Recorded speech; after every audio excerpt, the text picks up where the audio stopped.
Si podéis y tenéis vuestras Biblias, me gustaría que siguiéramos leyendo los versículos en Lucas 9, del 57 al 62.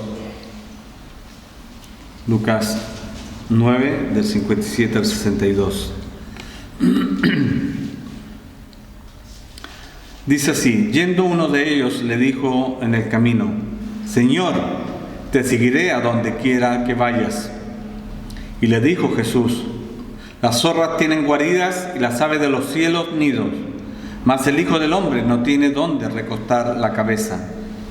Y dijo a otro: sígueme. Él le dijo: Señor, déjame que primero vaya y entierre a mi Padre. Jesús le dijo: deja que los muertos entierren a sus muertos, y tú ve y anuncia el reino de Dios. Entonces también dijo otro: te seguiré, Señor, pero déjame que me despida primero de los que están en mi casa. Y Jesús le dijo: ninguno que poniendo su mano en el arado mira hacia atrás es apto para el reino de Dios. Amén.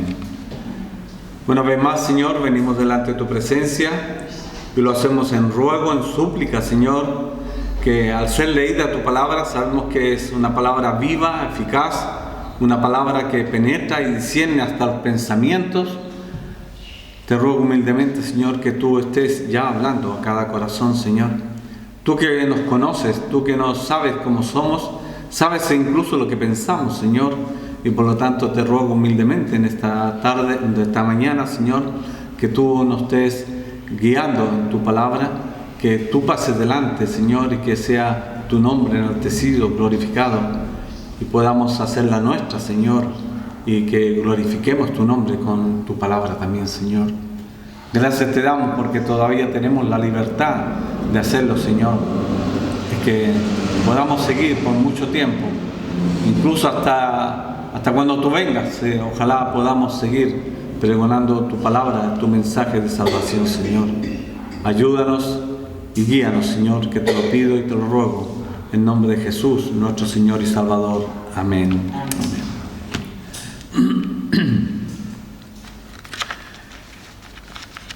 El domingo pasado, me tocó en el horario de las 10 a mí, pero el domingo pasado estuvimos hablando de esta lectura, de esta palabra, y hablábamos de los seguidores o los discípulos de Cristo. Y nos centrábamos en el versículo 57, que dice aquí: yendo uno de ellos en el camino, Señor, te seguiré a donde quiera que vayas. Y en la respuesta de Jesús le dijo: las zorras tienen guarida, las aves de los cielos nido, mas el Hijo del Hombre no tiene donde recostar la cabeza. Y este era un fariseo.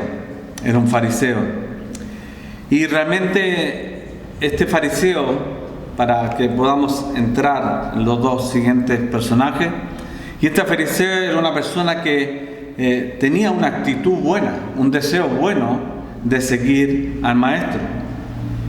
Pero también vemos que Cristo le da una respuesta que realmente nos da a entender y a comprender que el fariseo era un oidor emotivo, ¿no?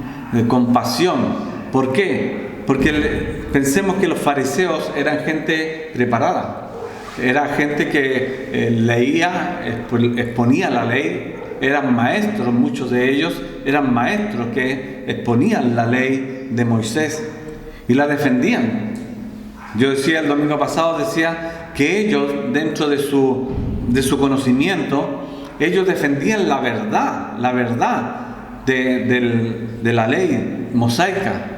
Por lo tanto, no podemos tampoco arrinconarlos y despreciarlos, no. Ellos, en su conocimiento, ellos están diciendo, están haciendo, están defendiendo la verdad de la palabra de la ley mosaica. Por lo tanto, cuando Jesús vino a enfrentarse, pero vino primero a cumplir la ley y los profetas. Y por lo tanto, ese era el choque que ellos tenían de este nuevo mensaje, de este nuevo camino, o de esta instauración del reino de los cielos en la tierra. Por lo tanto, pero ¿qué pasaba con este fariseo? Este fariseo sí quería seguir al maestro, quizás por popularidad, por honor, quizás por su conocimiento o por los motivos. Aparece que realmente el Señor conoce los motivos de cada corazón, ¿no? Pero este hombre no sabía, no podía comprender cuánto era el coste de seguir a Cristo. El coste de seguir a Cristo. Porque seguir a Cristo tiene un coste. El domingo pasado yo lo decía, hay un coste para cada creyente, para los que estamos aquí en esta mañana, para los miles y millones de creyentes, hay un coste para seguir a Cristo. Y por lo tanto, este hombre no lo sabía, no lo entendía. Y por eso la respuesta de Jesús fue: las zorras tienen guarida, las aves de los cielos nidos, mas el Hijo del Hombre no tiene donde recostar su sien. Y eso también lo aplicábamos a nosotros el domingo pasado. Porque nosotros, resumiendo, nosotros mismos lo que tenemos es renuncias. Para seguir a Cristo tenemos que renunciar. Renunciar, primeramente, el enemigo más difícil, más fuerte, somos nosotros mismos. El enemigo más fuerte somos nosotros mismos para poder seguir a Cristo. Porque tenemos tantas cosas en nuestra cabeza, en nuestro corazón, en lo que nos rodea, que realmente somos un punto fuerte, el cual Dios, con el poder de su Espíritu Santo, tiene que abatir, tiene que humillar, para que nosotros podamos servir y seguir al Maestro. Y que recordemos que nosotros cómo podríamos dar gracias a Dios por lo que Él hace. Y yo creo que la motivación más grande para nosotros sería la gratitud.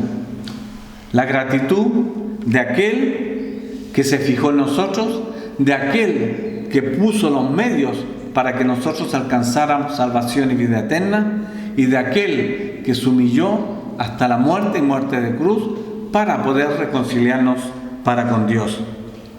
La salvación inmerecida, la salvación de pura gracia que llamamos siempre. Pero también el domingo pasado analizamos la figura de Cristo. El coste, lo que le costó a Cristo poder reconciliarnos para con Dios.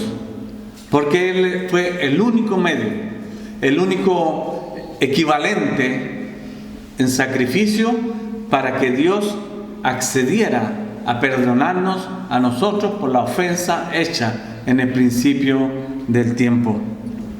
La desobediencia de Adán trajo como consecuencias que nosotros necesitáramos a Cristo crucificado, muerto y resucitado, para cumplir con el sacrificio perfecto que Dios había puesto. Dios mismo, dejando su deidad, trono, se humanó, se humilló. Y como dice en el principio, dice que Él no tuvo lugar en el mesón para nacer, no tuvo un lugar en el mesón para nacer. Y vemos ahora con la respuesta que le da al fariseo, dice que no tiene, el Hijo del Hombre no tiene donde recostar su sien. No tenía nada, no poseía nada, era dueño de todo, había creado todo, pero no tenía nada. Por causa de la misericordia, por causa de querer a nosotros salvarnos y reconciliarnos para con Dios. El Dios de la creación se humilló, y aquí se ve el reflejo de lo que realmente Él se mostró al fariseo. El Hijo del Hombre no tiene donde recostar su sien. Y por eso cuando se enfrenta el fariseo a esta respuesta, nosotros no sabemos qué pasó con el fariseo, no lo sabemos. Si siguió al maestro, no lo siguió, si entendió, no comprendió, pero quisiera que en esta mañana nosotros comprendiéramos que realmente el sacrificio de Cristo es algo tan sublime, tan grande, que nosotros ni con millones de vidas podríamos pagar lo que Dios a través de Jesucristo hizo con nosotros. Pero tenemos dos personajes más en esta mañana. Dice el 59, dice, y dijo a otro, sígueme. Él le dijo, Señor, déjame que primero vaya y entierre a mi padre. Aquí hay como que cambia un poco la situación, ¿no? Porque aquí no viene la persona a seguir a Cristo, sino que Cristo le dice, sígueme, sígueme. ¿Y qué podemos ver de esta persona? Que este hombre oye el llamamiento, lo escucha, lo atiende del maestro.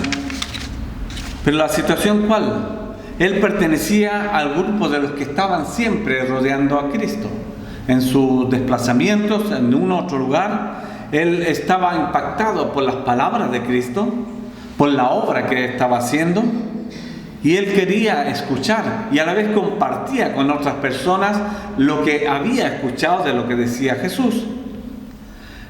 Sus experiencias, a lo mejor los milagros que Jesús había hecho, pero él quería estar, podríamos decir, protegido, resguardado.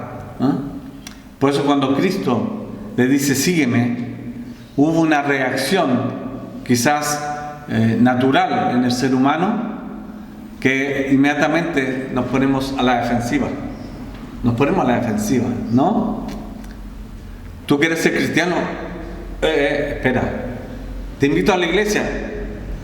Espera, hay una reacción instintiva en el ser humano.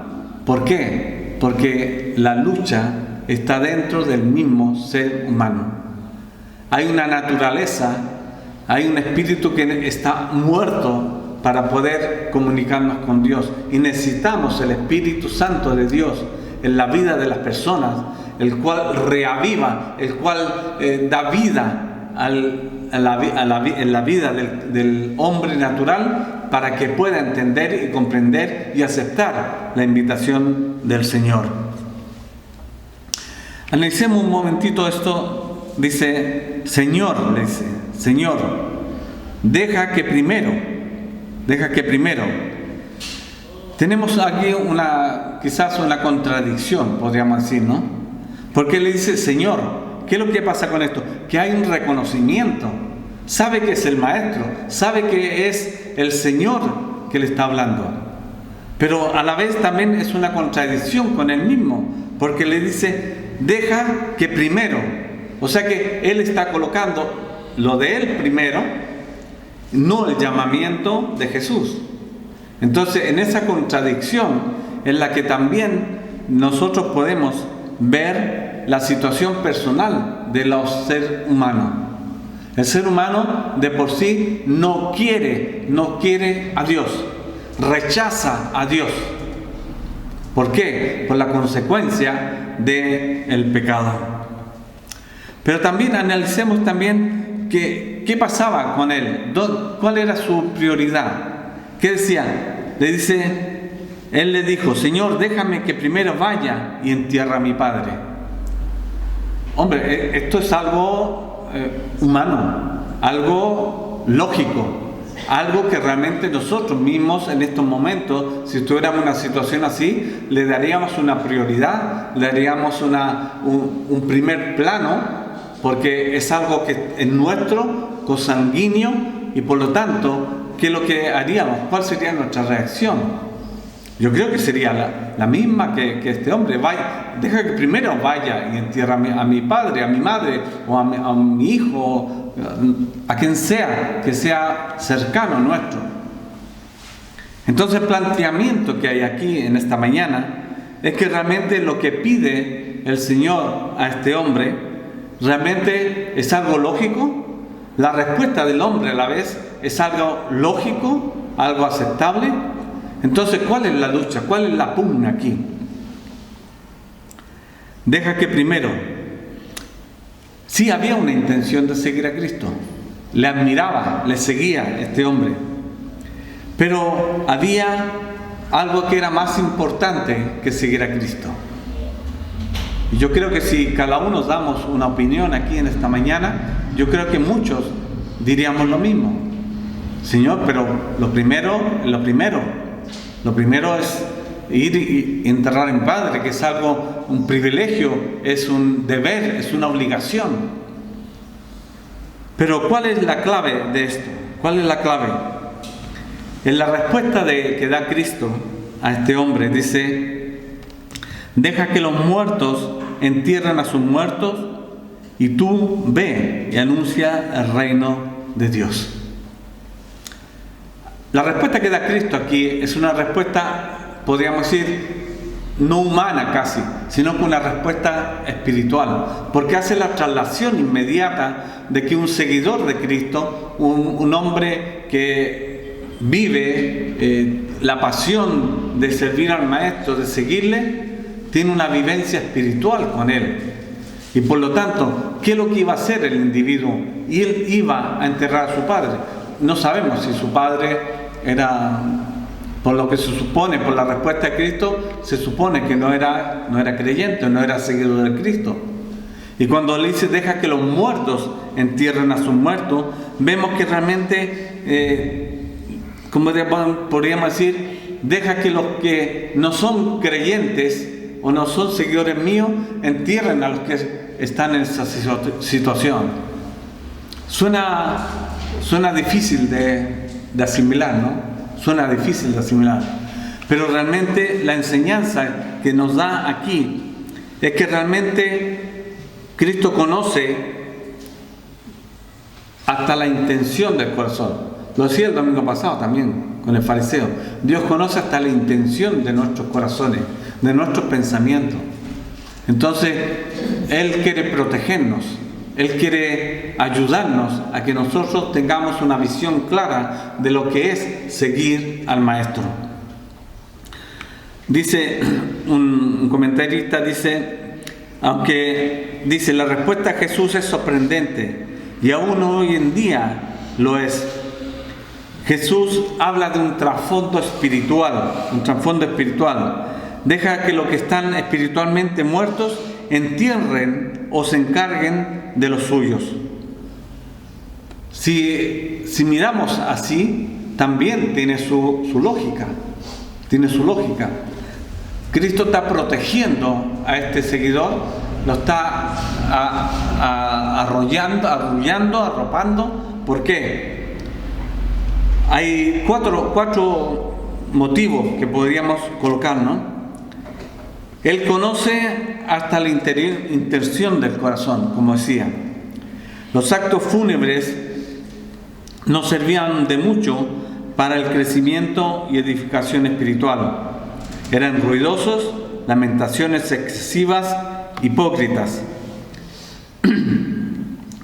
Vemos que realmente las personas lloran y lloran, dice, lamentos. Hay una constricción de espíritu cuando estás en una situación así. Pero miremoslo en el aspecto de lo que Cristo le está diciendo a este hombre. Si tú eres seguidor mío, si tú quieres, sígueme tú, realmente yo te estoy protegiendo de todas estas cosas, porque culturalmente, en la historia antigua, vemos que en los funerales contrataban gente para llorar, las plañideras que le llamaban. Contrataban a esa gente que estaba llorando todo el tiempo que duraba el sepelio, llorando, lamentándose, gimiendo y todo lo demás. Pero también después habría, como terminada esa parte, y me trae a la memoria, quizás ustedes hayan visto las películas estas americanas donde van a enterrar a un hombre, lo entierran y después la casan, hacen una comilona y toda la gente, los parientes del que han enterrado, tiene que atender a todos los que vienen, preparan manjares y cosas por el estilo. Parece una contradicción, ¿no? Entonces, eso es lo que Jesús le está tratando de transmitir a esta persona.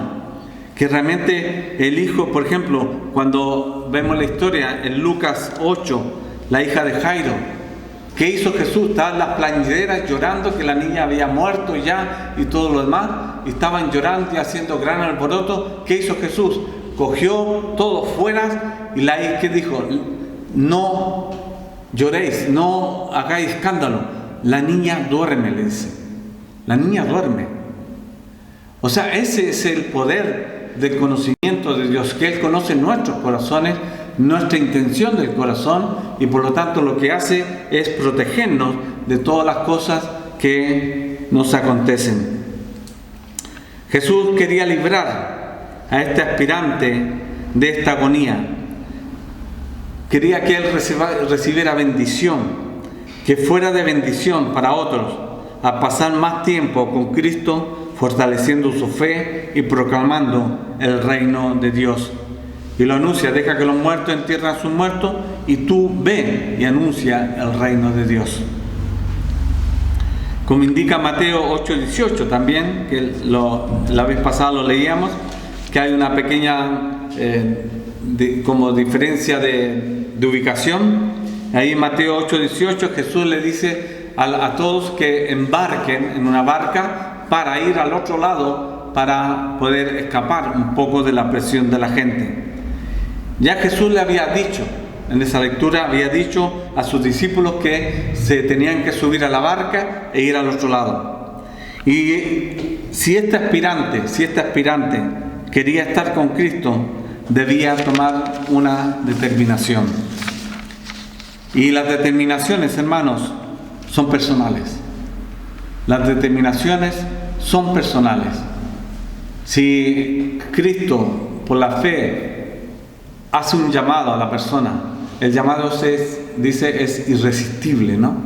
El llamado de Cristo es irresistible por el poder del Espíritu Santo y con la fe que Él da. Y por lo tanto, Él, cuando llama, realmente no debe haber ningún obstáculo que nosotros podamos colocar. El hecho que Jesús es el Señor, el soberano, y hay que hacer lo que Él manda, de lo que, incluso de las cosas que nosotros mismos amamos, debemos dejarlas. Jesús quiere enseñar que es muy difícil de asimilar.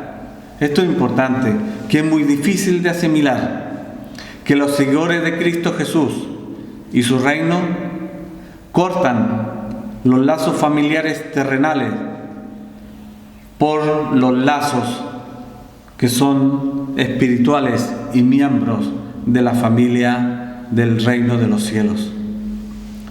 Incluso Jesús, ¿qué le dijo? Su madre, sus hermanos venían donde estaba Jesús. ¿Y qué le dijo Jesús? Mi madre y mis hermanos son aquellos que predican y me siguen y siguen en el reino de los cielos. Es difícil, hermanos. Por eso por eso yo decía al principio, el seguir a Cristo es renuncia.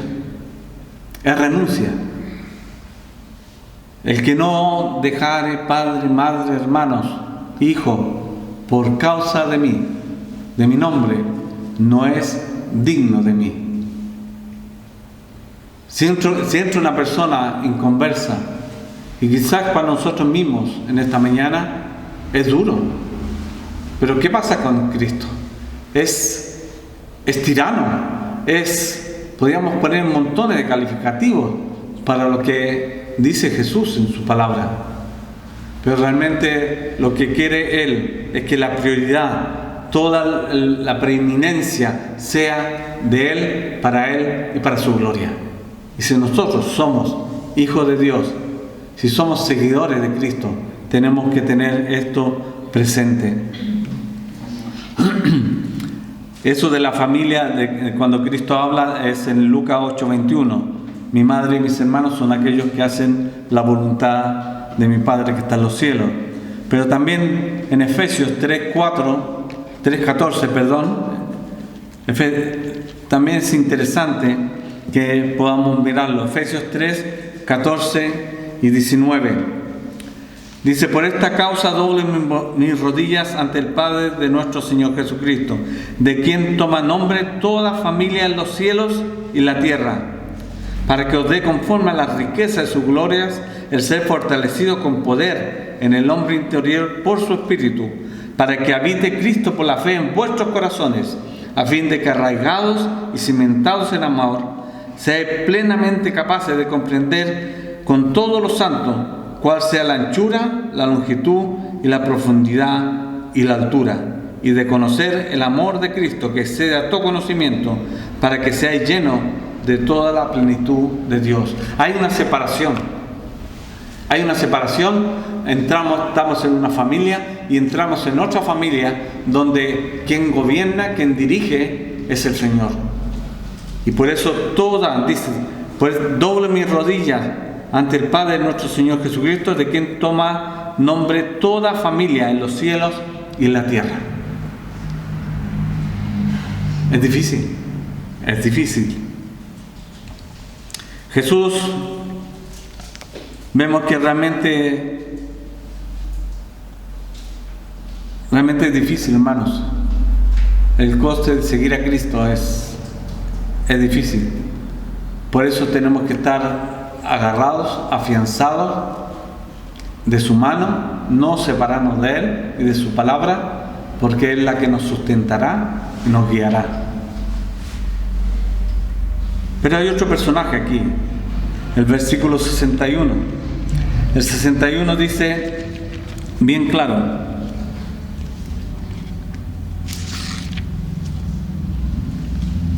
entonces también dijo otro: te seguiré, Señor, pero déjame que me despida primero de los que están en mi casa. Vemos la situación es parecida, pero aquí la diferencia está entre el primero y el último, que realmente los dos, ellos pidieron seguir a Cristo. Ellos pidieron seguir a Cristo. Te seguiré, Señor. Ellos pidieron. Y la diferencia del otro es, Jesús le dijo: sígueme. Y en este personaje vemos que la petición que pide no es mala. No es una petición algo estrambótico. Más encima es una petición, no es una imposición, que es lo importante. El aspirante anterior hizo lo mismo y era razonable, moderado, pero Jesús rechazó también las deseos y las peticiones de ellos. Jesús, como decía, es capaz de ver hasta lo más profundo de nuestro corazón, de nuestros pensamientos. Y lo podemos ver también a través de las lecturas del Evangelio y de los 4 Evangelios, cómo Jesús conoce hasta la intención del corazón de los fariseos, de los que cavilaban y hacían confabulaciones para matar, para perseguir a los discípulos y al mismo Cristo. ¿Por qué le dice que ninguno que poniendo su mano en el arado mira hacia atrás es apto para el reino de los cielos? ¿Por qué le dice esto? Porque también sabía que era peligroso que fuera su familia. Sus prioridades no estaban aún bien establecidos, como lo refleja en Colosenses. Me llamó la atención cuando leía esto. Colosenses 1, 17 y 19. Y Él es antes de todas las cosas, y todas las cosas en Él subsisten. Y Él es la cabeza del cuerpo del que es la iglesia, el que Él es el principio, primogénito entre los muertos, para que en todo tenga la preeminencia, por cuanto agradó al Padre que en Él habitase toda la plenitud. O sea que Él tiene toda la autoridad, tiene todo el poder, Él conoce todas las cosas, y por lo tanto nosotros como creyentes, como seguidores del Maestro, tenemos que hacer, tenemos que seguir, obedecer al Maestro, por duro, por triste, por fuerte, podríamos decir, por incluso dejar la familia. Si realmente somos verdaderos seguidores del Maestro, tenemos que obedecerle, y Él nos dará la capacidad de entender y comprender por qué Él lo hace así. Hay cosas que no entendemos muchas veces, hermanos, lo digo sinceramente. Hay cosas que no entendemos de las cosas que nos acontecen en el diario vivir, con la familia y con montones de cosas más. Pero si confiamos en Dios, si confiamos que Él conoce el futuro, que Él conoce lo que nos acontecerá cuando salgamos de aquí, debemos nosotros humillarnos delante del Señor y pedir que Él nos guíe y que Él nos enseñe cómo seguirle mejor. Él sabía que era peligroso que fuera su familia. Las prioridades aún no estaban establecidas. Tenía una percepción. Jesús sabe que el aspirante fácilmente podría caer presa de los ruegos emotivos y fervientes de permanecer en casa y no unirse a Jesús y seguirle a Él. La respuesta de Cristo realmente es, yo creo que todos conocemos este refrán, ¿no? La respuesta de Cristo, ¿cuál fue? El que pone la mano en el arado no puede, ninguno que poniendo su mano en el arado mira hacia atrás es apto para el reino de los cielos. Yo creo que la figura es bastante explícita, bastante conocida, ¿no? Este proverbio no es de Cristo, sino es repetido de un filósofo Hesíodo 800 años antes de Cristo. Pero es ilustrativo, porque todos conocemos cuando se aran los campos, ¿no?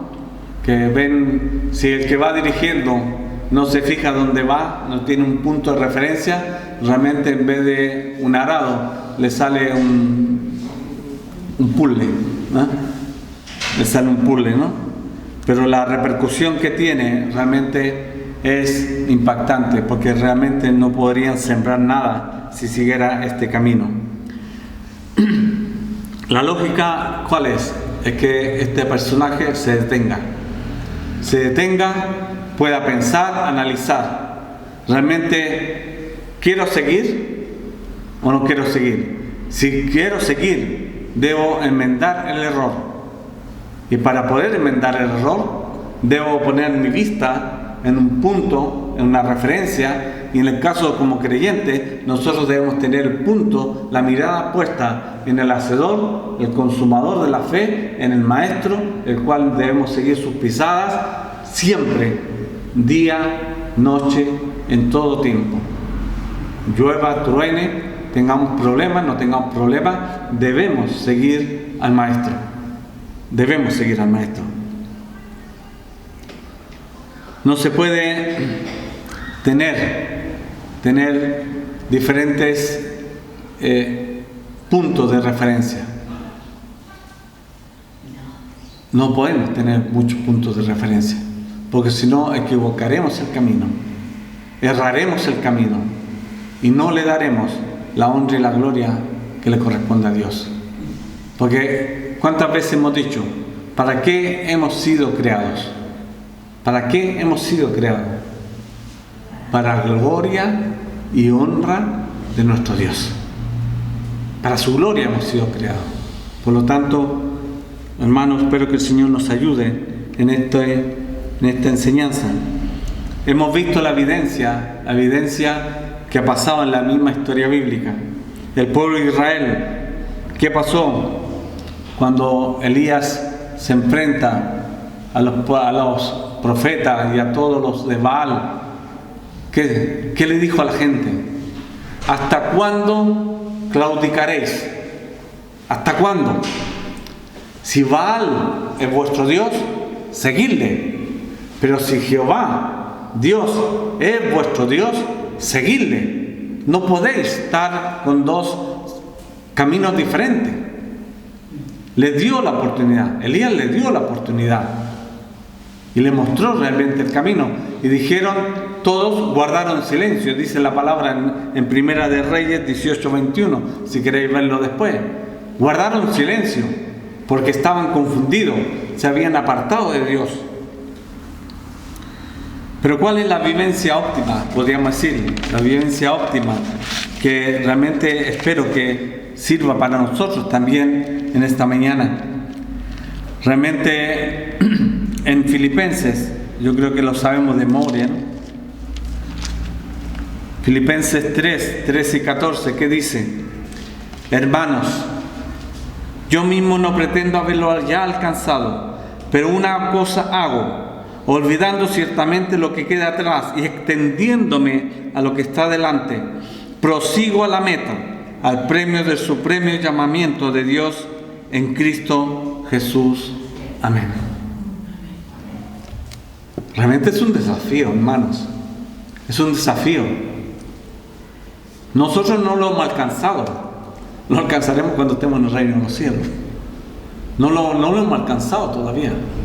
Pero prosigamos en este camino, pero teniendo como referencia, punto de referencia, al Señor Jesucristo.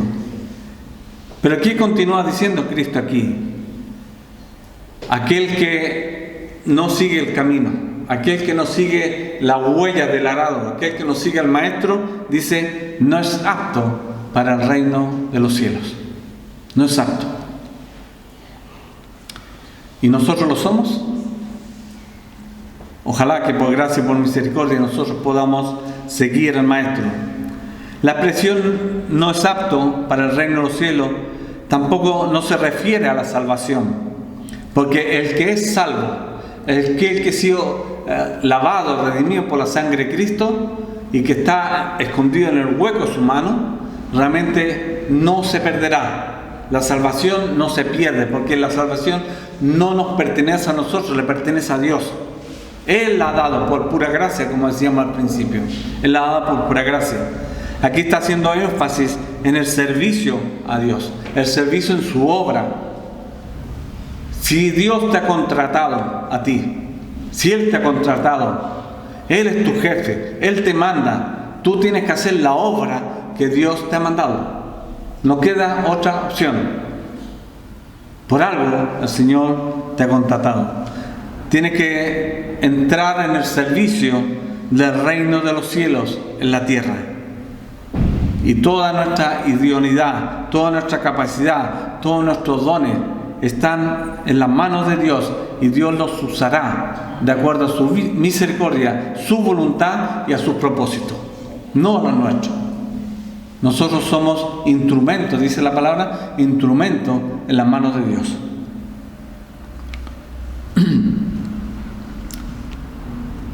Solo podríamos decir que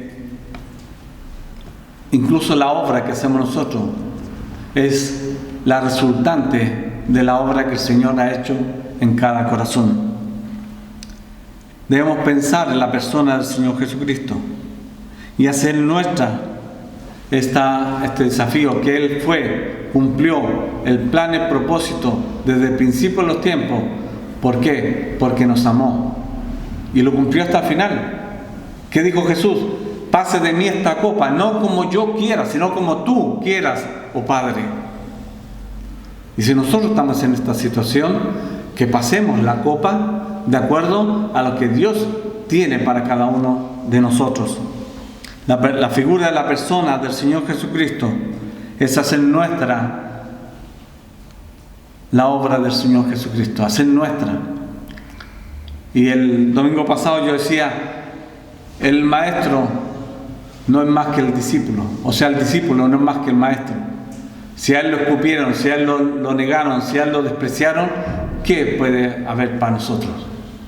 El siervo dice, no es más que su Señor. Nosotros no vamos a recibir menos de lo que el Señor recibió. Pero lo único hermoso, grande, que nosotros estamos en Cristo, protegidos en Cristo, y Él nos ayudará a llevar la cruz cada día y poder seguirle. ¿Cuál es el prototipo cuál es tu prototipo de seguidor de Cristo? ¿El fariseo? Sí, tenía conocimiento, quería seguir a Cristo por los motivos que el Señor conoce. Ese sería el primer prototipo. El segundo prototipo, sí, deja que atienda a mi padre que se ha muerto y a todo lo demás. O el tercero, deja que me despida de mis familiares porque no sé si volveré. Hay un cuarto prototipo, hermanos, un cuarto prototipo que se reconoce lo indigno que es. Dice, heme aquí, Señor, aquel que va llorando y gimiendo por llevar la preciosa simiente, porque clama a Dios porque no puede solo, no puede llegar a hacer la obra solo. Aquel que toma la cruz cada día y sigue a Cristo, que si no es por la gracia y por la misericordia de Dios, no se levanta cada día. Aquel que por la gracia y misericordia de Dios no se levanta cada día.